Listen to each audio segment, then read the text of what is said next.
morning, listeners and viewers, to the Real Stuff podcast. Welcome. This morning, we have our a featured guest segment again. And today, I have with me my co-host, Courtney, our special guest, Ashara, and our support, Dr. Caprice. So, Courtney, can you start off, please? Yes. Good morning, listeners and viewers of the Real Stuff podcast.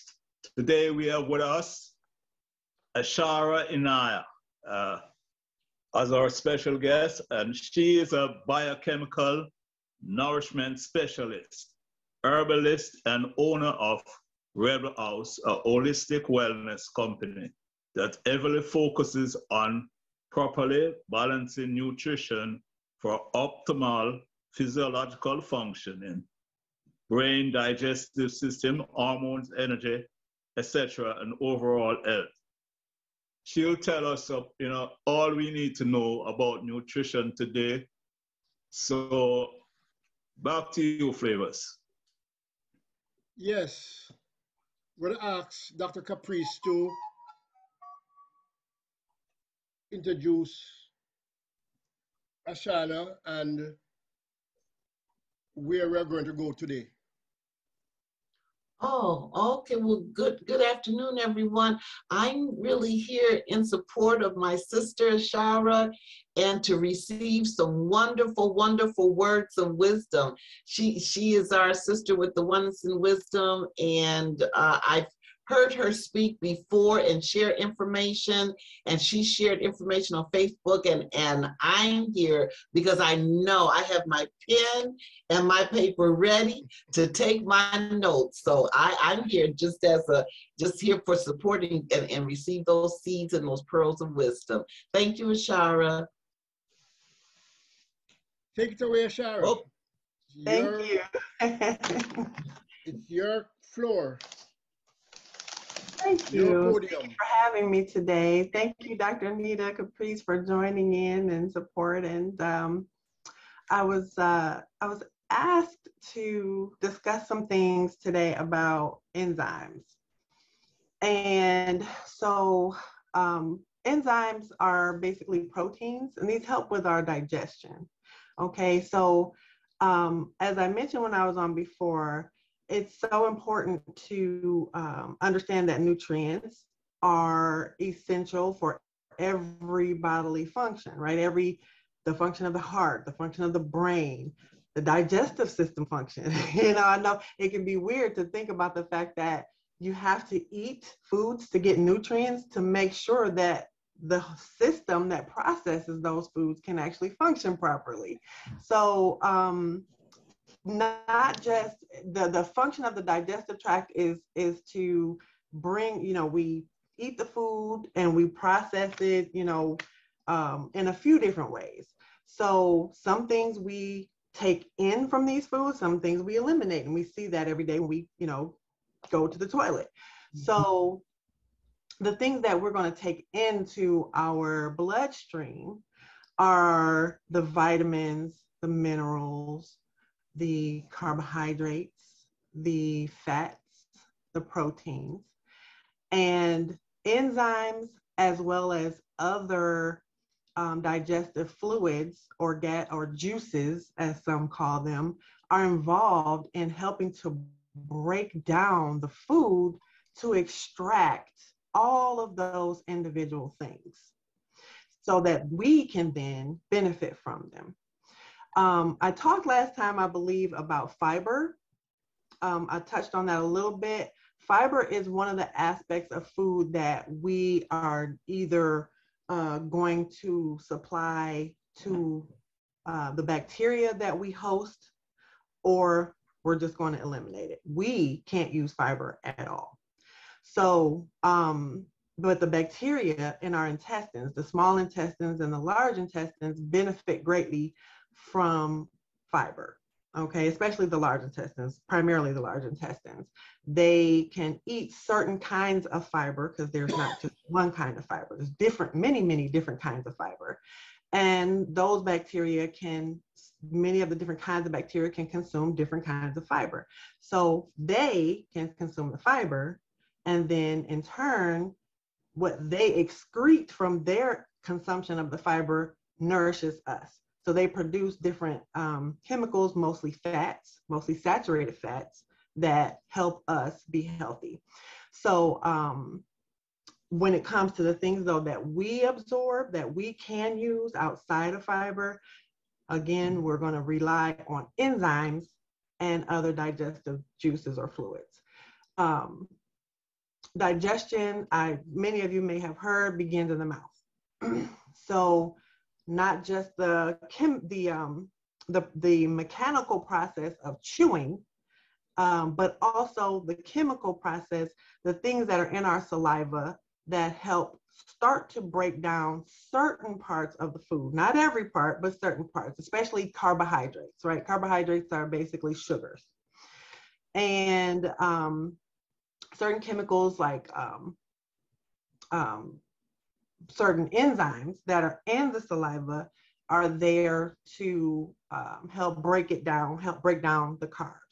So we're chewing, and then we're going to start to produce amylase. Amylase is produced not only in the mouth, it's also produced further down in the digestive process. It's produced in the pancreas, and that's sent to the intestines, the small intestines. But the mouth is where the carbohydrate digestion starts. Fats and proteins, nothing's really happening too much as far as the chemical process in the mouth. We're just chewing to kind of break those things down. So you can chew. I know some of you may have heard that chewing is important. You want to make sure to chew so that you can make the particles of the food smaller. You don't want to swallow big chunks of food, but that's especially true for carbs. We can get away with it to a certain extent with protein foods, but with carbs, you really want to make sure to chew, because a large part of carb digestion is going on right here. So the chewing isn't so much the biggest issue. It's the combination of the chewing with the enzyme amylase. You want to mix it in with your food pretty well as you chew. So once you swallow, then your food goes into your stomach, where we have gastric acid or hydrochloric acid. This is not an enzyme, but it's extremely important. This is working together with every other digestive fluid or juice or enzyme. So, and I talked last time, I believe, as well about the fact that certain nutrients that we tend to be lacking as a society, like zinc and vitamin C, are extremely important for making sure we produce enough gastric acid.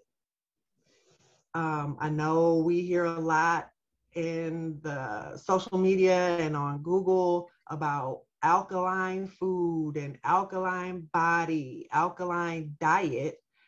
However, there's no such thing as an alkaline body.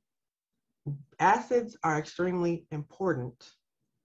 A variety of different acids are extremely important for a variety of different functions. And when it comes to the stomach, the last thing you want is alkalinity. So the stomach typically is going to try to maintain a pH of around between 1 and 2. And that in and of itself is going to help break down certain foods. Doesn't do a whole lot for carbs. That's not going to help a lot with carbs at all, but with your protein, the acidity is by itself is going to start breaking protein down. We hear things about meat and colon cancer. And I try to stress that you should never have meat in your colon. It's not that you should never have meat in your diet. You should never have meat in your colon. There's a difference. If you have meat in your colon, then that is supposed to let us know there's something else, there's something wrong higher up in the digestive process. Oftentimes, What's wrong is hydrochloric acid or gastric acid production. We're not making enough. So if you don't make enough gastric acid, you can't break your protein down very well. The food is going to move through your intestines. Your small intestines are going to do the best they can with those additional enzymes that are produced there to try to break it down some more. But you can end up having meat that is not broken down, or proteins that have not been fully broken down from meat end up in the colon if you're not properly producing hydrochloric acid. And zinc and vitamin C are essential for that. One of the best food sources of zinc is red meat. Unfortunately, we've been told to reduce our intake of red meat to once a week or something like that. And I think people think I'm crazy when I say get it every day. But it helps. It helps so many different processes. Zinc is extremely important for so much. And I tell women who are experiencing problems and they think that they shouldn't eat red meat because it might cause more hormonal problems. And I try to explain, not just for women, but men as well, especially as we age. We have all these different issues that go on with our reproductive system and the organs for the reproductive system. Zinc and red meat, having red meat once a day helps tremendously. I talked to a young lady not too long ago, maybe about a year ago. And she said, I know when it's time for my cycle, I need to have beef that week before, or I'm going to have a horrible time. It's going to be horribly painful and extremely heavy. Now, I've also heard women say that if they have a little bit, they experience some similar issue. That is going to have to be a whole segment separately from this, but I will say that some of the things that we experience health-wise can be either from too much or too little. So the same things that are happening for one person who says, oh, I'm sorry, not too much, but I meant to say too little or just not quite enough. Like if you don't have at any, or if you don't have enough. So you might have someone who says, oh, well, if I have red meat once every other week or once a week, this is what happens. And I don't notice that if I don't have red meat at all. So your zinc levels are more likely to be extremely low, especially if you have a diet high in grains. Your zinc levels are going to be very, very, very low. So your body cannot actually produce the inflammation or the higher amounts of fluids that it would take for you to experience what you might experience if you had, just maybe once or twice a week. You're getting just enough for the production of those chemicals that are going to make you feel a little uncomfortable. But when you have when you have plenty, when you get enough, then the body is regulated so that you don't need to produce those things. Inflammation is part of our system that helps repair. If you're having inflammation, which is where the cramps come from, then something is wrong and you need to repair it. But if you can't even produce that, if your body does not even have enough to cause inflammation, then you won't. And you might think, oh, okay, I don't feel the pain, so that must mean eating red meat is bad. That is a misconception because we don't understand how the body works. So moving on, red meat is very important for zinc, and then for vitamin C, oysters as well. Oysters are extremely important for providing zinc. I know oysters are considered an aphrodisiac. There is a particular chemical in oysters that contributes to that to some degree, but even more than that, the high zinc content in oysters is actually what contributes more to that aphrodisiac aspect more than anything else. Zinc is important, again, not, when we're talking about reproductive system, that also includes libido, that also includes sensitivity in those areas in the sexual organs. So, and also, libido includes, how often or yeah, how often you desire to be in an intimate situation. So vitamin C is going to be found in high amounts in pineapple, strawberries, and all citrus fruits. It's really, really high in pineapples and strawberries, and you're going to get it in certain other foods as well, but it's just high, very high in those foods.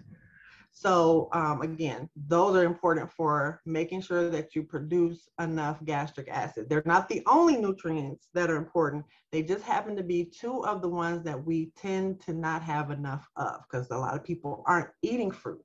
If we eat fruit, a lot of people are eating canned or drinking juice that's been in a bottle. Those are heated. That means the vitamin C is denatured. So for a lot of nutrients, heat doesn't really cause a huge impact, but for vitamin C, heat, sunlight, and air are going to cause the vitamin C to be reduced. So when you have bottled orange juice, or those little containers of or cans of fruit, unfortunately, those have to be heated, and they're sitting on the shelf for quite some time. So the vitamin C content by the time you have it is little or none. So fresh fruit, fresh or frozen, especially. Stop me at any time if you have any questions. Please feel free to. Yes, I have a quick question. At least, well, two questions. Firstly, I just want to backtrack a little bit. How does pH levels, affect enzyme production? pH levels don't necessarily impact the production of your enzymes. They can have some secondary impact. That really depends, and that would get way too deep into technical explanations that really aren't that important right now. pH is more important when it comes to, in the digestive tract, when it comes to breaking down and absorbing your nutrients. Okay. If you want to make sure you get your nutrients from the food, the entire digestive tract, except for your mouth, is acidic. So the mouth is alkaline, but your stomach, your small intestine, your large intestine, these have acid pH. The stomach is the most acidic. And then the small intestine and large intestine is somewhere around, it depends. It could be a 5 or 6, depending on because there's so many different parts of that are involved there. But in each chamber or each section may have a slightly different pH, but it's never over 7. If you have a pH over 7 in your intestines, then you are unhealthy. It's very unsafe. So it's mostly, again, for making sure that you can maintain proper breaking down and absorbing of the nutrients. And it's also important for again, we're host to several different kinds of beneficial bacteria. They are part of what maintains that healthy pH in the intestines. And sometimes we disrupt that through different things. Colonics are popular in the health world, unfortunately. I try to explain it to people like this. Women were finally explained, we finally had someone over the years explain to us that we should never use a douche because the vagina is self-cleaning. It houses several beneficial bacteria. They are supposed to do that work for us. When we're taking these liquids that are higher in pH level than what the natural pH of that area should be, which is acidic as well, then we are disturbing the balance there. And if it's already off, we're just making it worse. We're only temporarily making it seem like it's better, but we're making it worse. So it's similar for our colon. We should never take water, which has a pH of 7, in some cases higher if you're talking about alkaline water, and flush out our colon. with that. We should never do that. If there's something going on in the colon, there are a variety of ways we can handle that, but we should not disturb our natural microflora by flushing out anything. Those things don't need to be washed. We're obsessed with washing things. We don't have to wash. The body does what it's supposed to do if we give it what it needs to do that. And water internally in the colon that we put there is not part of that process. If the colon needs water, our body knows how to put it there. Okay, it knows how to make sure all the things that it needs are supposed to be there, as long as we are giving the body what it needs to do that. And that's always nutrients. I'm an herbalist. I believe in using herbs, especially in emergency situations, but I know that our body is never asking for that. It's never needing that. We have to use herbs when we allow ourselves to get into such a state of dysfunction that we now need something to assist us while we get back to a nutritional balance. So, yes, it's always about, for the pH, it's only about making sure we get what we need to get from our food. Okay, the follow-up question is, what does temperature of the body have to do with our enzyme production? Well, that's important just because if we're, so many different things, again, that would be a secondary impact, not necessarily primary, because if our body temperature's off, then that can affect, it's like a chain reaction type of situation. So we're going to go into a stress response for sure. That's part of a stress response. If for a fever, for example, okay, that's part of the immune system function, and then that high heat is going to trigger a stress response. In that case, so many systems are shut down to minimal function. Kidney function is minimal. Certain nutrients and things that would be recirculated by the kidneys, it's not anymore. Kick it out. It's got to go. Magnesium should be recirculated by the kidneys, but when we're in that state, the kidneys are not concerned with that. It's bare minimal function for a lot of different things, and the immune system is getting primary resources. In that case, digestive function can also be minimized, which affects the pancreas, and the pancreas is a big part of production of various enzymes. So all these things can be impacted, although we still need to eat. You know what I mean? We still have to get in nutrients, even though the system is not optimal. But if you don't eat, and I know it's weird because you don't feel like eating, you don't feel well, so you think, I just don't want to eat. Well, the body is, one of the things that's kind of shut down to minimum is the signal that says eat. So we have to know, we have to get that vitamin C when we're sick. We have to get that zinc when we're sick. We have to get that selenium and all these other things when we are not well, so the body can put them to use for the immune system to work properly or optimally, because it's going to work regardless. It's just about to what extent or how well. So yes, that's one way in which body temperature can have an effect. I know some folks are getting into this like cold water bath situation. And the cold water, extreme temperatures like that, like extremely low temperatures, can slow things down all on its own. But that would be temporary, because once you get out of that cold water and your body regulates your temperature again, which is going to happen fairly quickly, then there's no problem. Yes, but as you were talking about food and having this lack of desire for food if you're having a fever and all of that. So what about like intermittent fasting and all? How does that affect the body function?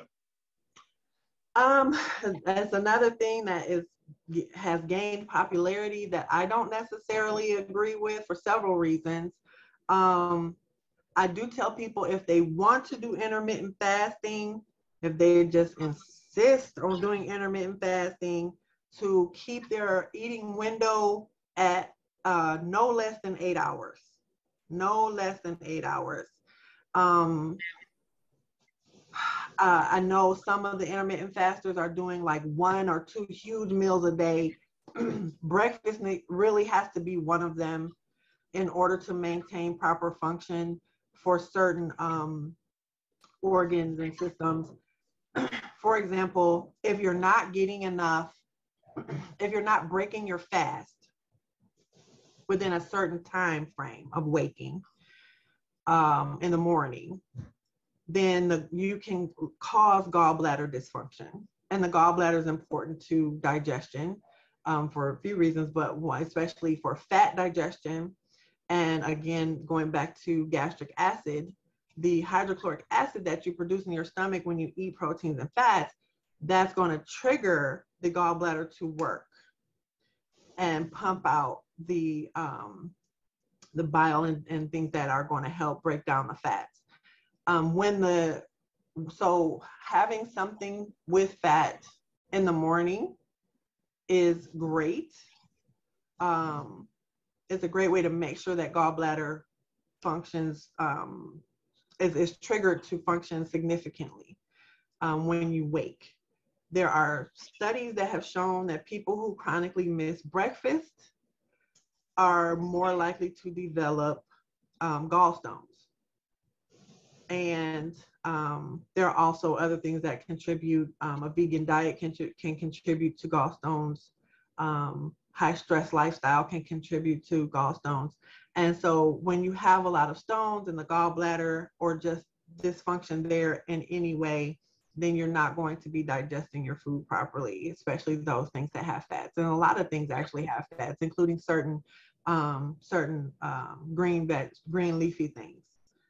Not many, but some do have fats.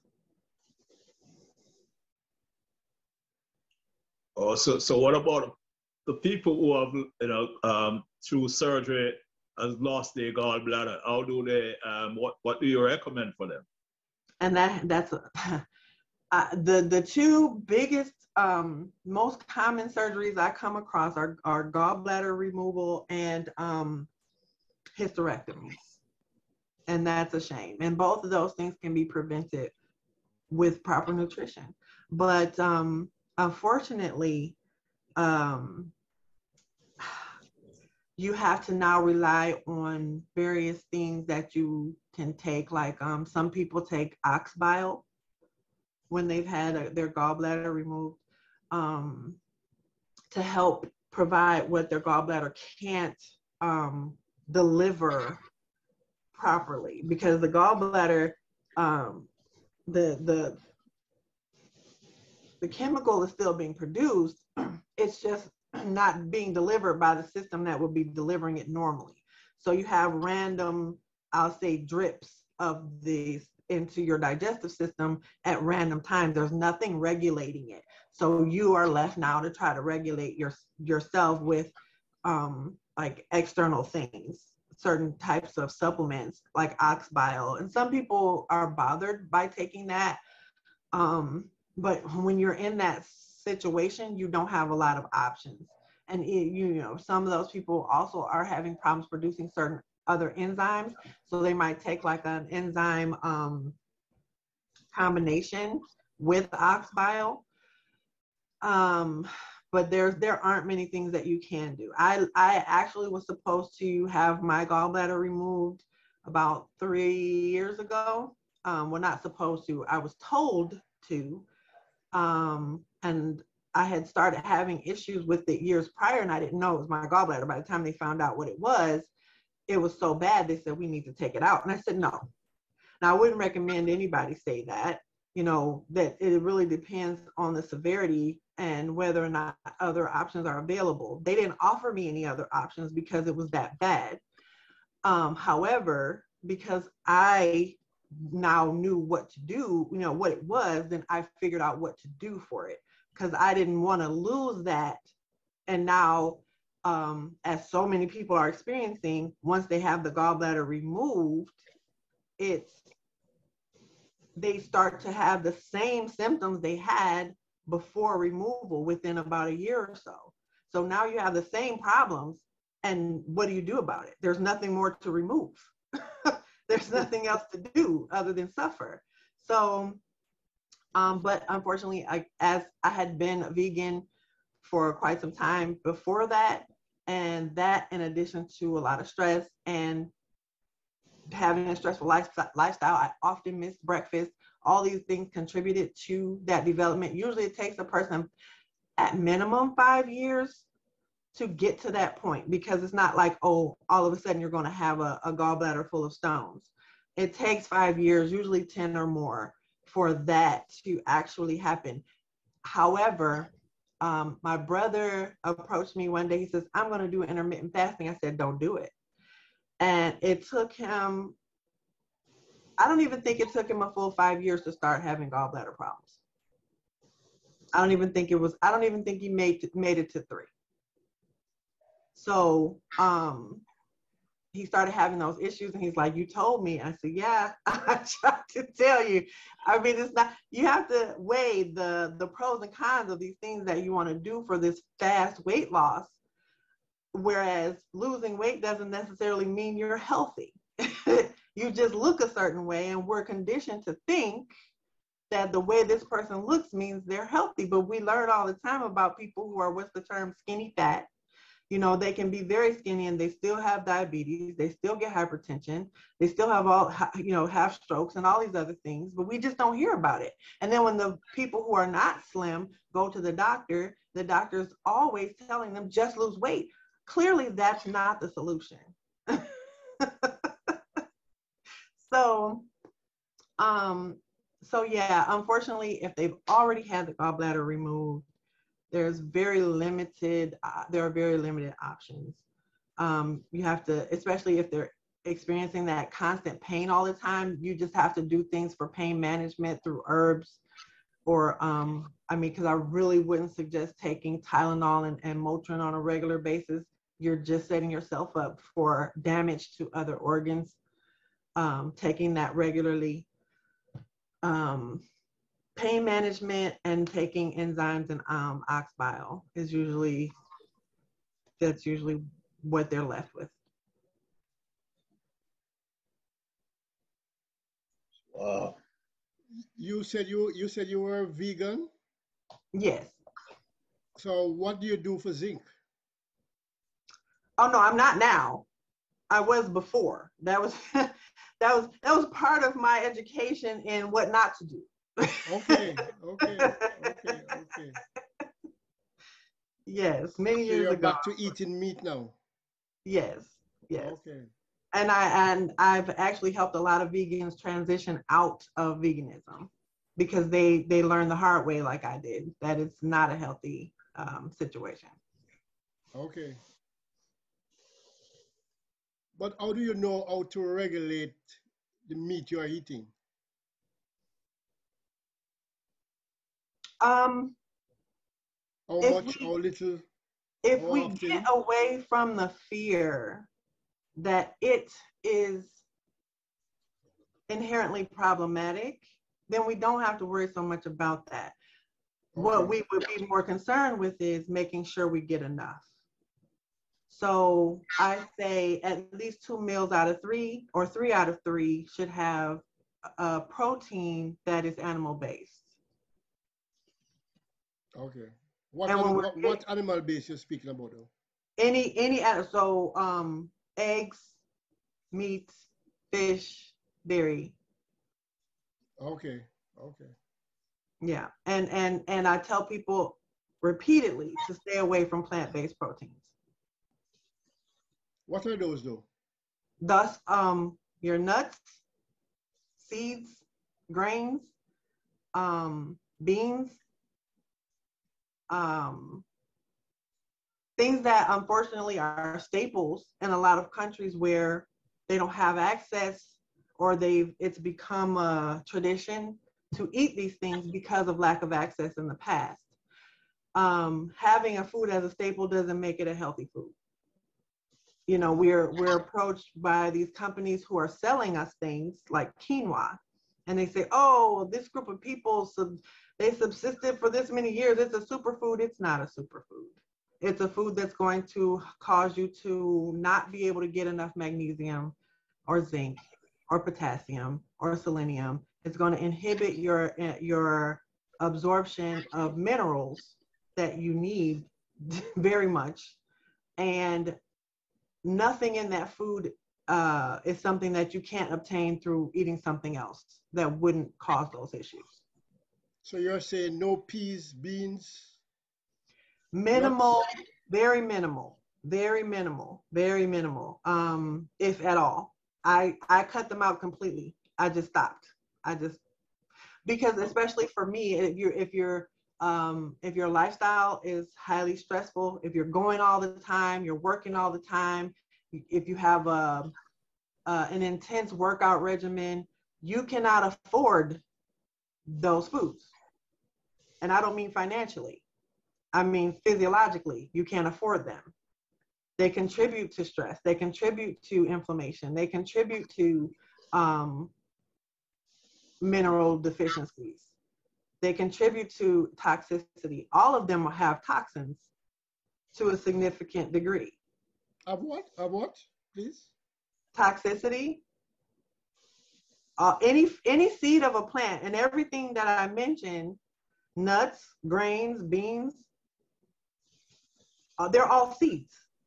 The seed of a plant is the most protected part. The plant is diverting, it's sending all of its resources for protection to the seed, and that includes things that are toxic to us and other animals. Okay. And then you have to deal with other things that are not necessarily plant toxins, that are intended to keep animals away, but they can be toxic to us when we have, especially when we have so much of it, is nickel. All of those foods are high nickel, and high amounts of nickel are not good for us. Okay. So this is all things that, again, contributes to nutritional lack or decreasing our, if we have high toxic.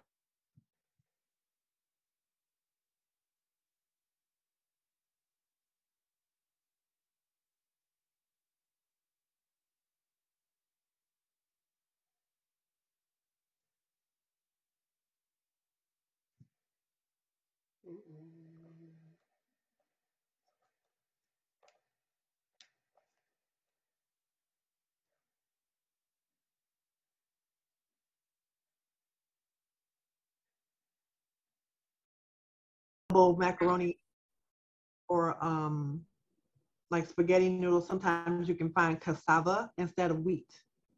So that's something that I may do sometimes.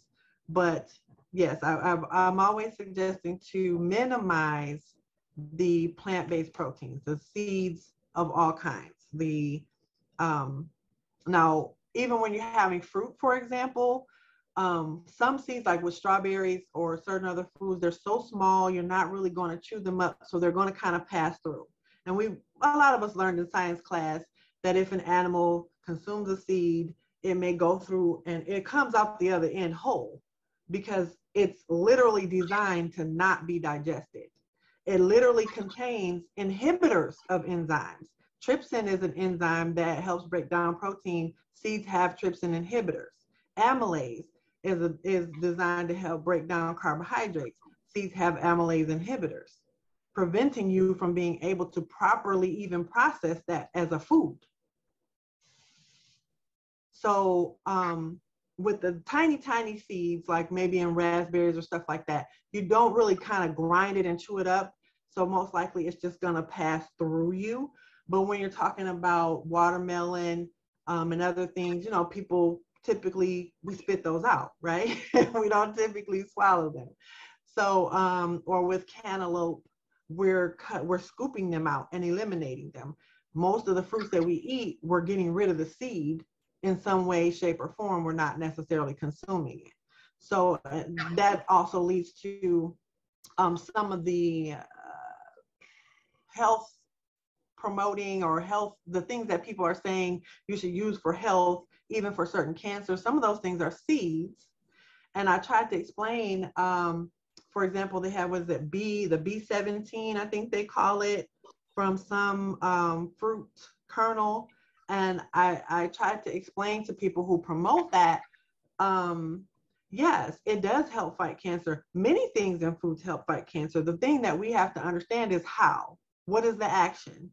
And for that particular thing, for that seed, it's the toxicity.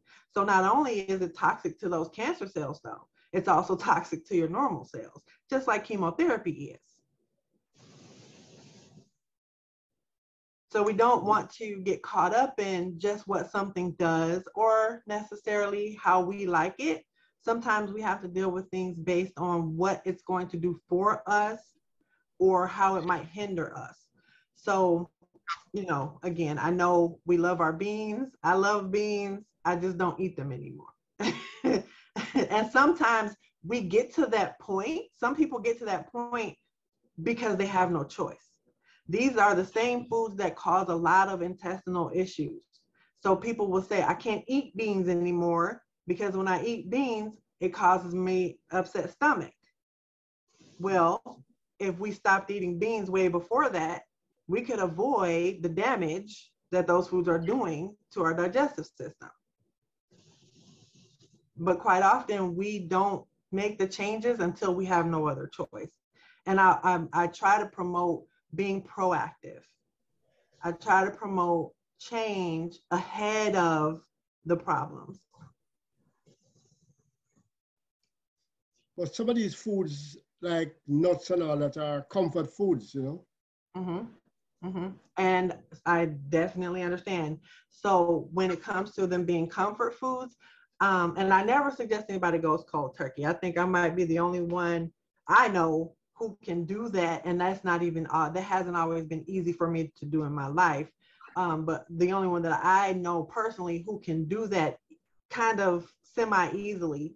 But for most people trying to do anything cold turkey, what you do is set yourself up for kind of falling off the wagon over and over and over again. So if we limit it to certain days, you know what I mean? On these days, I'll allow myself to have this. Or if you make sure that you're having, you know, if it's cake, because lots of people like cake or cookies that are made with wheat flour, I'll allow myself to have those things on the weekend.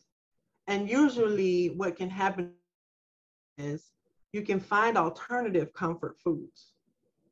You know, I love to have dried fruit. I love to have dates. I love to have dried mangoes. Those are my comfort foods now. Or making things at home from other mediums. Instead of wheat, then again, you plant plantain flour. I know, like in the Caribbean, there are so many delicious things made with plantain. We can lean more into that rather than. Where does coconut fall? Coconut is a seed. Coconut is a seed. It's a seed. It can be just as problematic for a few different reasons. But again, just kind of limiting it. Or if you want to do coconut milk, I mean, if you normally do coconut milk, replacing that with coconut water or coconut oil, even better if you just want that coconut flavor. The coconut oil is saturated, which is better for you than most other polyunsaturated oils, and it's going to give you that coconut flavor without the toxins, without the enzyme inhibitors and all these other things. So coconut oil would be great, and then next best would be coconut water to try to, if you just want to have that coconut flavor. But as far as shaved coconut, unfortunately, I would keep that to a minimum. But young Thai coconut, if you're using that jelly from the young coconut, that is much less problematic than a mature coconut. And that's the same for all seeds. If it's young, if it's immature, like a green pea or green beans, those seeds inside the green bean pod, those are immature. So they have less they're going to have be less problematic. Sprouted things, sprouted wheat, sprouted nuts, sprouted any seeds that are sprouted are even less problematic than that. So, or mature seeds that have been sprouted, they're kind of on the same level. I won't say less problematic, kind of on the same level as a young seed, maybe not as good as it, but it would be better than having a fully mature. And then obviously when you sprout it to a certain extent, it's not a seed anymore at all. It's now a baby, it's now a young plant. So that's when we get into bean sprouts and things like that, the little crunchy things. That's totally different. I would sprout my beans when I was still eating them, minimum of 3 days. They would have a nice little tail on them, and still kind of be beany. So it's like trying to find that in between before they fully sprout and still taste like beans. But yeah, so if you want to have them, sometimes sprouting would definitely be a good option. Pressure cooking can help reduce some of those issues as well. Soaking or fermentation. Fermentation that's the old way. The ways of most of the cultures that actually ate a lot of those foods had to depend on a lot of those foods. Fermentation is what they developed in order to minimize a lot of those problems. And we don't even know, a lot of them don't even know that to this day, that's why they ferment their injera or their other foods. I've had so many different fermented foods from the African continent, and a lot of them they're just doing it because it's tradition, and they don't understand their ancestors learned the hard way. This is how you have to eat these foods if you want to minimize the health problems.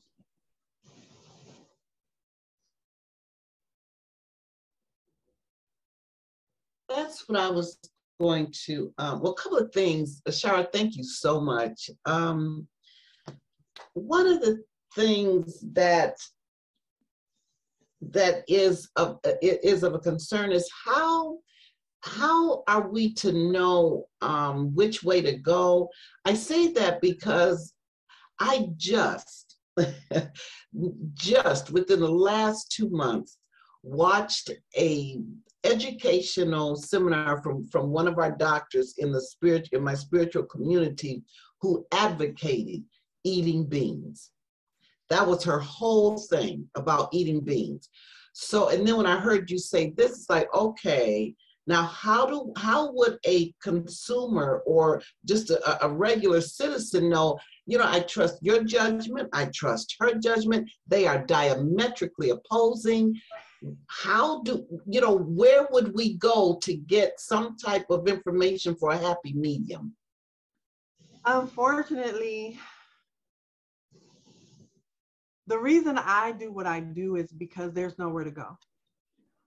That's what I found when I started looking.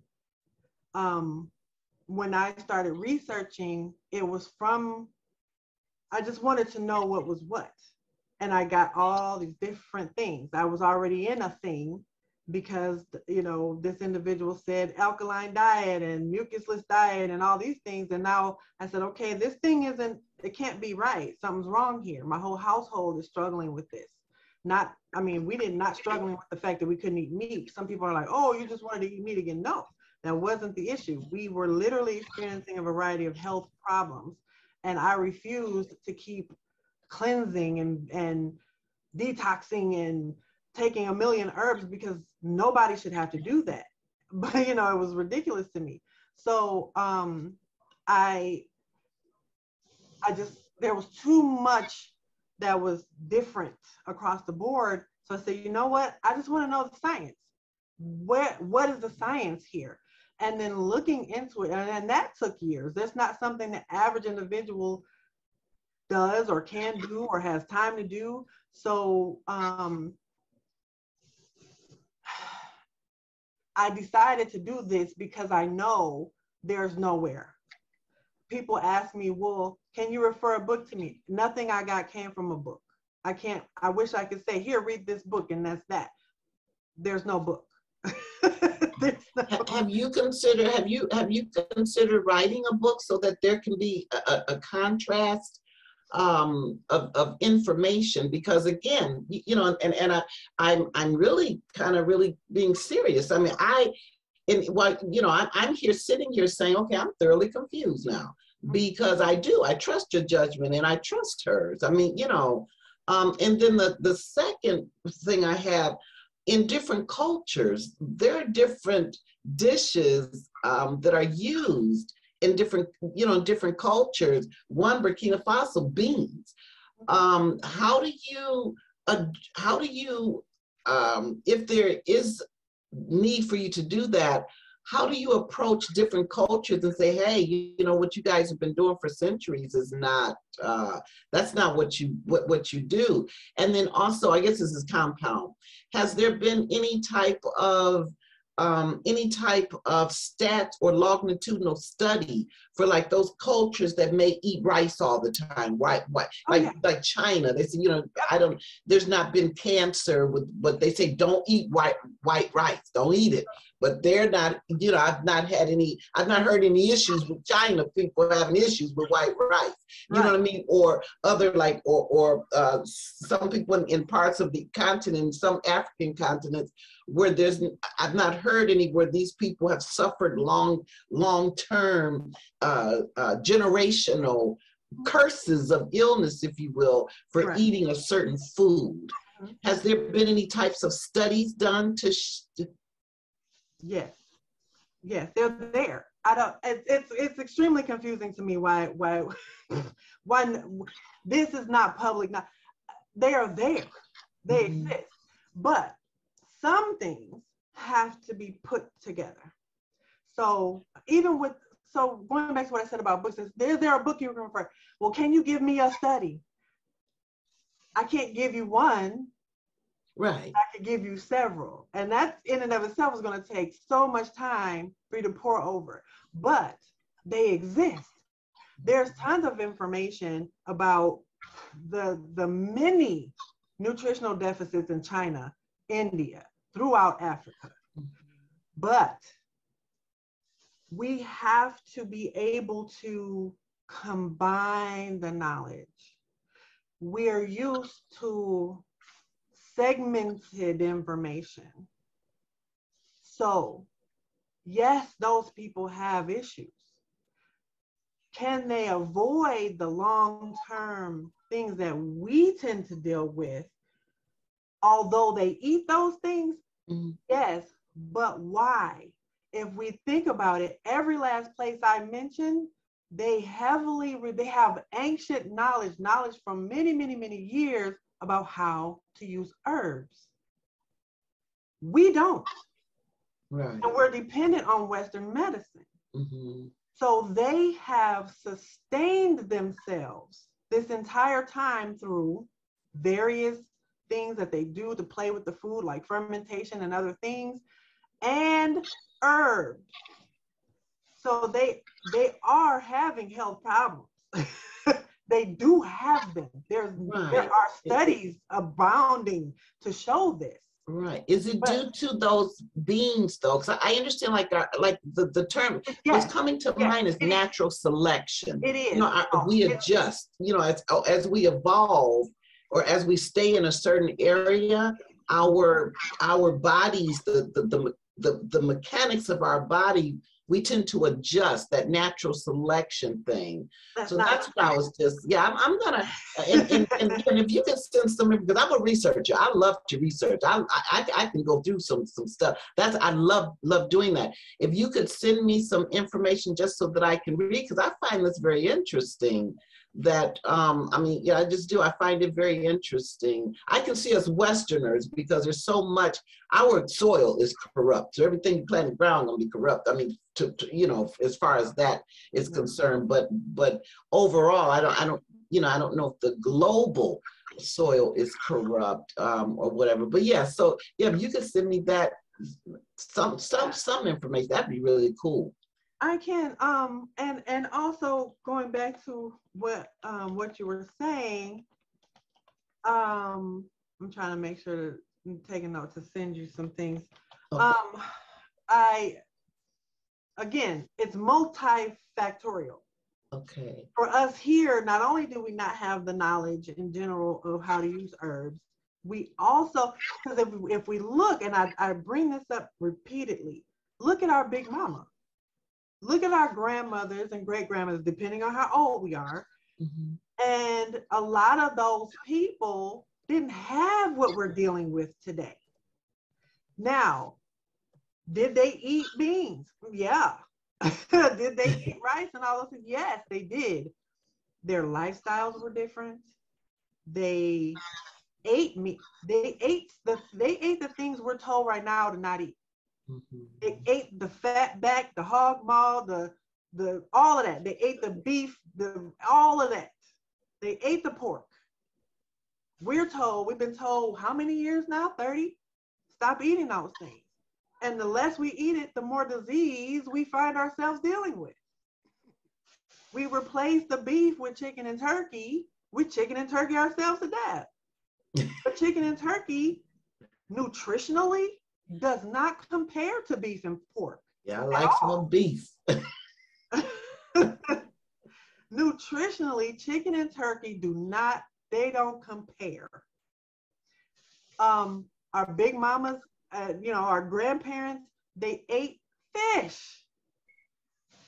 Now we barely touch it unless it's slathered in, it's got to be deep fried and all kinds of stuff. We barely have fish, especially high vitamin D fish we're not eating well, and we have so many refined foods. Our grandparents and their parents, they didn't have access to so much of these refined foods, the refined sugar, the refined wheat or flour, all of these things. There are so many differences. So our grandparents and great grandparents and so forth, they maintained about as well as folks all over the world who rely on beans and rice and wheat and these things. They did about as well. And a lot of them lived into their 90s. Mm-hmm. So, yeah. And a lot of them had knowledge of things that we've lost. Yeah. Things they did when we had a pain or some problem, and they would give us something that was disgusting to take, and we didn't know why, but it was supposed to help. They had things that they had access to, some type of knowledge, and a lot of those things we don't have. So, again, even comparing right now today to all these different cultures around the world, lifestyle is a big factor too. That's why I said, especially if you live a high stress lifestyle, a lot of us cannot afford to have those things in high amounts. But they absolutely do. They do have issues that they have to deal with from eating the beans and the rice. And yeah, like you said, China, Japan, they didn't touch brown rice. They didn't touch brown. They touched it to get the shell off to make it white rice. That's as much as they did with it. Now brown rice is the thing because we're told have whole grains. Whole grains are the worst things you can do because that outer hull has the most of the toxin. It has the most of the phytic acid that's going to prevent you from absorbing your minerals. It has the most of everything you don't want. So okay, Ashara, we've spent a long time, but one quick thing before we go. What about these stuff that they are putting in and calling gummies? Gummy CBD, gummy this, gummy turmeric, gummy everything. Yeah. What? So yeah, they have the CBD gummies, and then they have the now they're making the ones that have THC as well. I don't it can be medicinal, but in all honesty, if they're not made from the whole plant, if they're made from extracts, refined extracts of CBD or THC or whatnot, I tend to tell people to kind of steer clear of them, although they can be helpful still. But whole infusions are always going to be the best. It's one of the reasons why they were trying to create medicine from these things. They couldn't, because everything in that plant, everything in the cannabis plant works together. So when you're talking about drugs and medication, they're always about pulling things out. I want this thing and see what it does. I'm going to make a medicine with this one thing. I'm going to do CBD medicine. I'm going to do a THC. When you're dealing with whole things, everything in there works together. CBD and THC work together. So if you, people are doing canna butter, so they're infusing butter and other oils and fats with cannabis, the whole herb. People can also make gummies that they make from the whole herb. It's probably going to have a stronger flavor, like a stronger cannabis flavor, but overall, it's going to be better for you. So again, the CBD gummies and the THC gummies, obviously the THC gummies are going to give you a high, but they're also more potent in terms of pain relief and these other factors. But they can also come with downsides like paranoia and anxiety. So we just want to be careful with whatever we're using. Sometimes those downsides can be mitigated by increasing, like having something with more CBD if a person is using a THC gummy. But there's a lot to that, and there are a lot of claims being made, especially since companies are trying to capitalize on their gummies and other things. They're liquid because there's CBD tincture as well. Then they charge you this crazy amount of money, and they say, oh, you have to go with this kind or that kind, and then you get, I've tried 3 different kinds of CBD.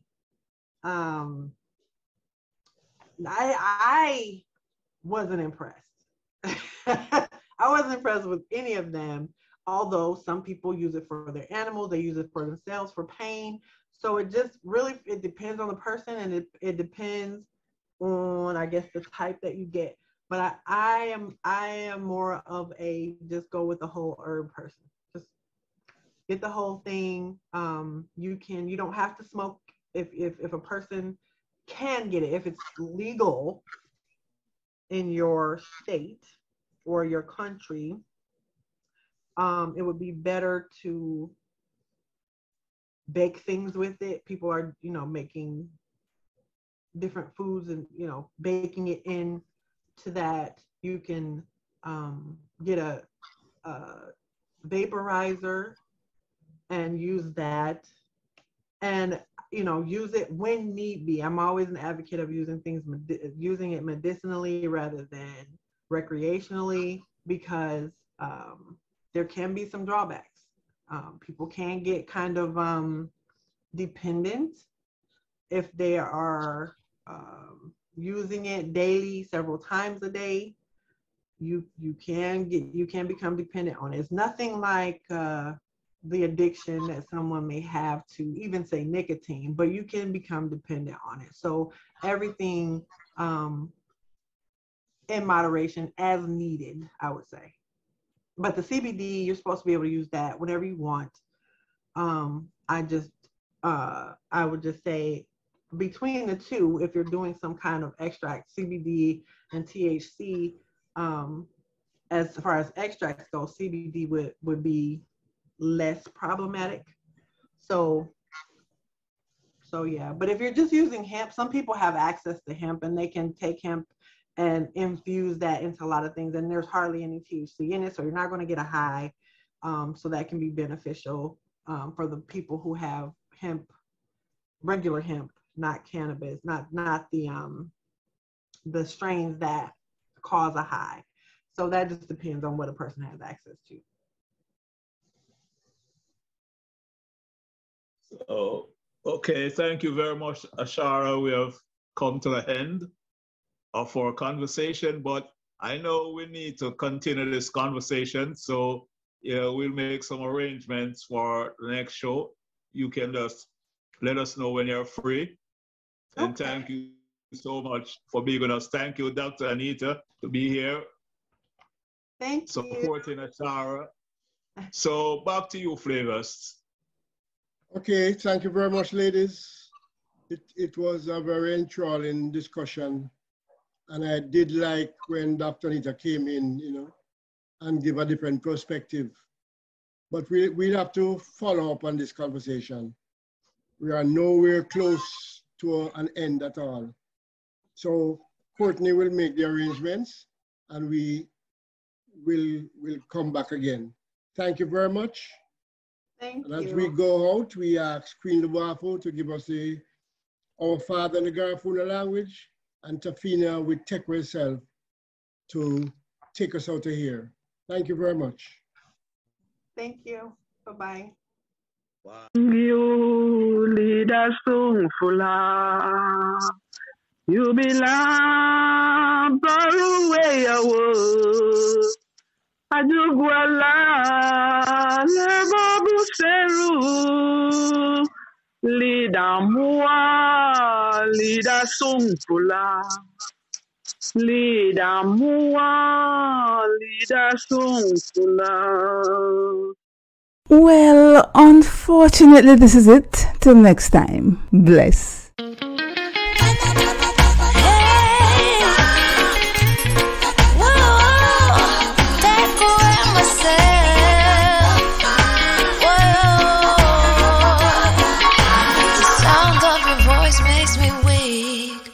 All you gotta do is just speak. One word is enough, and I'm no longer so rough. I forget what I was trying to say. I no longer do what I was gonna do, but you're no good for me. That's why me know I said me I think of flee. Me I fi take away me say. Me I fi take away me say. Me I fi hide like a thief in the night.